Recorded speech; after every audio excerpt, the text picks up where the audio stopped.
પૈસા વાપરીને તમે ટ્રેડમાર્કની એપ્લિકેશન તો કરતા હો છો, પણ જો તમને આ 5 પોઈન્ટનો ખ્યાલ ના રહે તો તમારી એપ્લિકેશન અને પૈસા બંને પાણીમાં.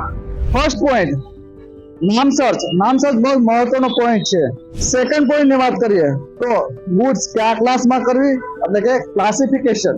થર્ડ પોઈન્ટ, ક્લાસિફિકેશન પછી ક્લાસમાં કઈ કઈ વસ્તુઓ લખવી, તો એ ખૂબ મહત્વનું છે. જે તમે બિઝનેસ કરતા હોય એ જ વસ્તુ એમાં લખવાની હોય છે.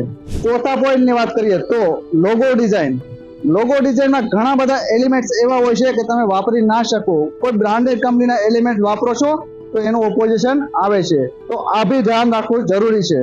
પાંચમો અને અતિ મહત્વનો મુદ્દો કે જે મોસ્ટ ઓફ લોકો ચૂકી જતા હોય છે, એટલે કે જો તમારો બિઝનેસ ઓલ્ડ બિઝનેસ છે એટલે કે જૂનો બિઝનેસ છે તો જૂનો બિઝનેસ બતાવી પ્રાયર યુઝર ક્લેમ કરો તમારી એપ્લિકેશન કરતી વખતે. એટલે કે નાના મોટા ઓબ્જેક્શન, હિયરિંગ, ઓપોઝિશન આ બધી વસ્તુને ટાળવા માટેનો સૌથી રામબાણ એટલે કે પ્રાયર યુઝર.